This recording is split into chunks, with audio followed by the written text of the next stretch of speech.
When we talk about a woman craving an older man, it's tempting to reduce it to something shallow or even uncomfortable, to age, to money, to status. But that misses the point entirely. What she is really responding to is stability, and stability is not something that automatically arrives with grey hair or a longer RA. It's something earned, shaped slowly through experience, self-knowledge and restraint. Stability is emotional before it is material. It shows up in how a man reacts when plans fall apart, when disagreement enters the room, when she expresses uncertainty or desire at the same time. An older man who has learned himself, his limits, his patterns, his weaknesses, often carries a steadiness that feels rare in a culture obsessed with speed and novelty. That steadiness creates space. It allows a woman to exhale. And that exhale is often mistaken for attraction to age, when, in fact, it is attraction to safety. This kind of stability isn't loud, it doesn't announce itself. It's felt in the absence of chaos, in the way he doesn't rush to dominate a conversation or prove his worth, in the way he can tolerate discomfort without becoming reactive or cruel. Many women, especially those who have spent years navigating emotional unpredictability, are acutely sensitive to this. They are not looking to be rescued. They are looking for someone who doesn't add to the noise. There is also a moral dimension to stability that we rarely name.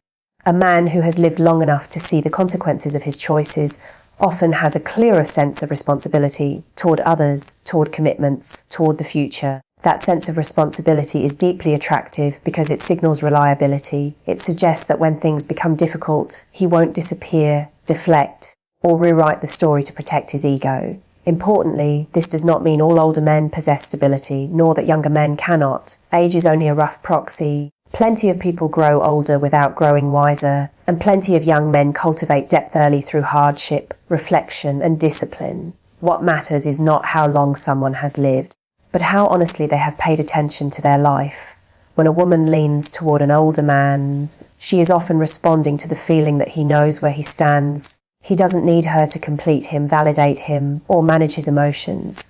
That independence creates intimacy rather than threatening it. It allows connection to be chosen freely, not demanded. So, if we want to understand this dynamic, we have to move beyond caricatures. This isn't about power or dependency. It's about relief. Relief from volatility. Relief from emotional labor. Relief from the constant need to brace oneself.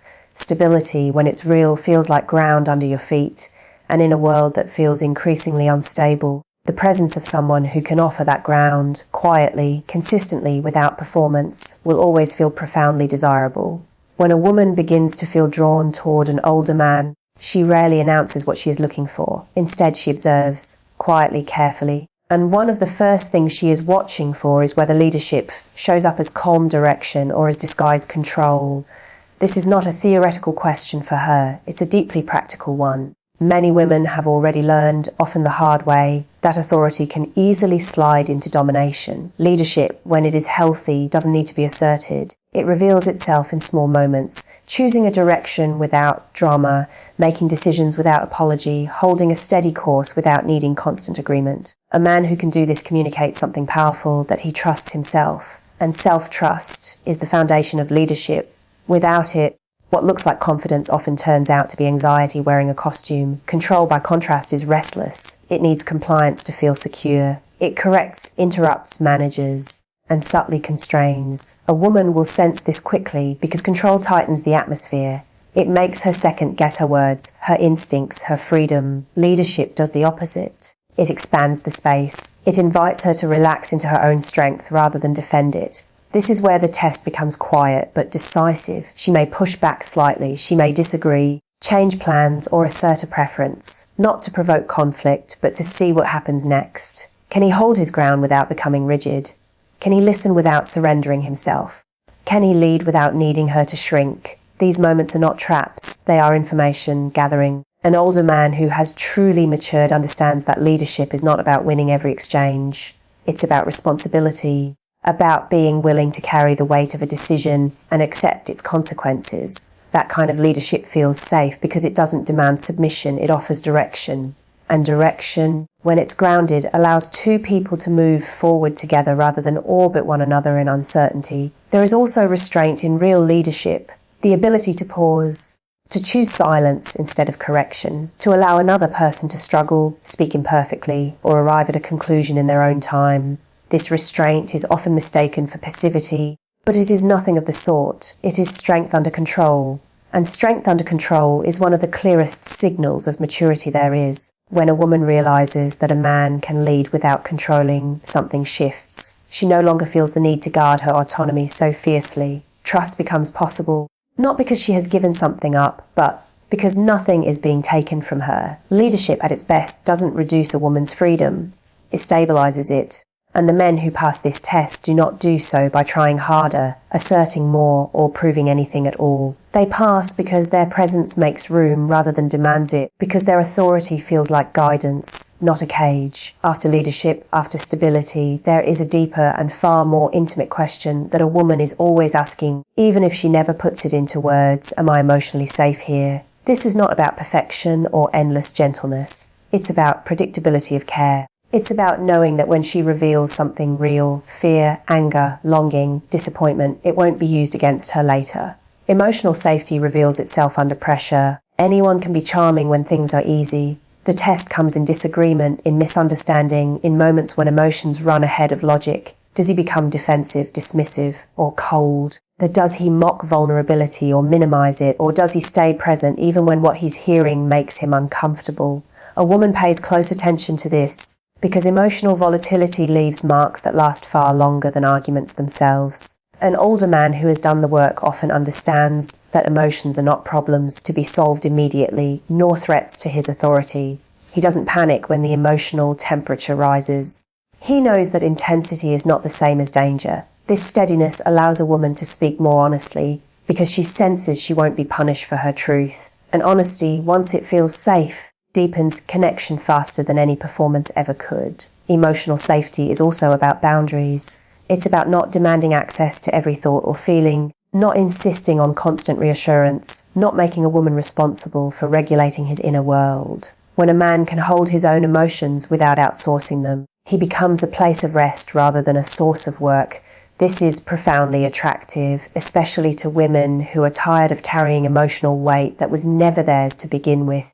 There is a quiet maturity in the man who can say, "I hear you," without rushing to defend himself, who can admit when he's wrong without collapsing into shame or turning the moment into a negotiation for forgiveness. Accountability is not weakness. It is one of the clearest markers of emotional safety. It tells a woman that reality will be acknowledged here, not rewritten. This test often unfolds slowly. She may share something small first, watching closely. She may express frustration or sadness and see whether it is met with curiosity or contempt. Over time, these moments accumulate into a picture. Emotional safety is not created by grand gestures, but by consistency, by knowing that today's tenderness will not become tomorrow's leverage. When a woman realizes she is emotionally safe, her nervous system relaxes, and when that happens, something powerful emerges: trust, desire, loyalty.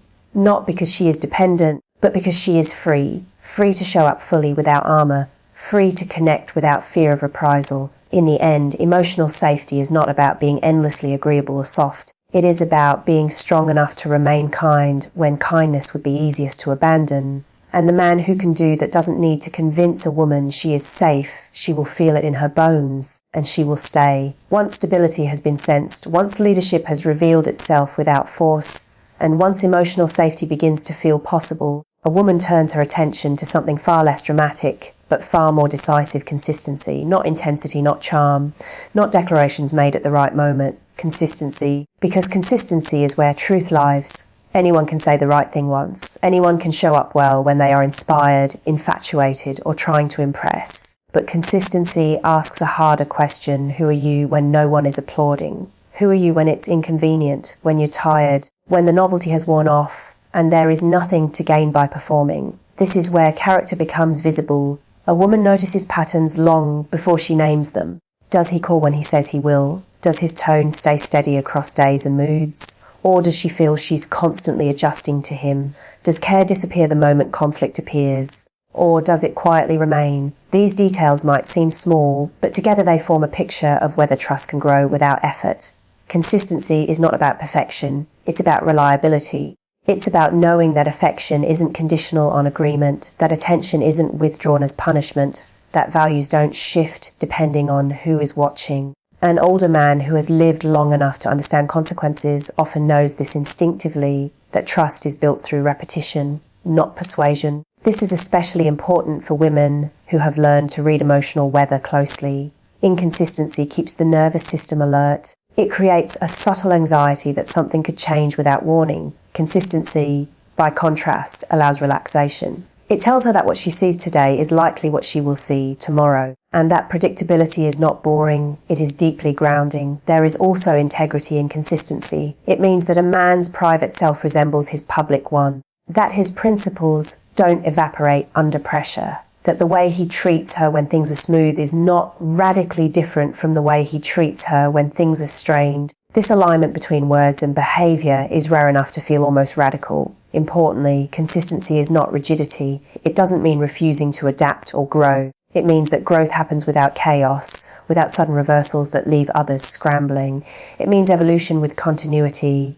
A woman feels this as safety because she is not constantly recalibrating her expectations. Over time, consistency answers questions before they are asked. It reassures without explanation. It proves without argument. And for a woman evaluating whether an older man's steadiness is real or rehearsed, this proof matters more than anything else. Grand gestures fade quickly. Patterns endure. When consistency is present, effort becomes lighter. There is less monitoring, less guessing, less emotional labour spent interpreting signals.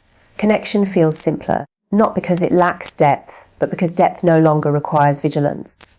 And this is the quiet truth at the heart of attraction. Consistency is not exciting in the cinematic sense, but it is magnetic in real life. Because when someone shows you again and again who they are, and who they are does not waver, you stop bracing for disappointment and start building something that can last. By the time a woman has observed stability, leadership, emotional safety, and consistency, she begins to notice something that is far less theatrical than charm, yet far more revealing: boundaries. Charm can be learned, practiced, even faked. Boundaries cannot. They expose how a man relates to himself, to others, and to desire. A man with weak boundaries often appears generous at first. He is always available, always agreeable, always eager to please.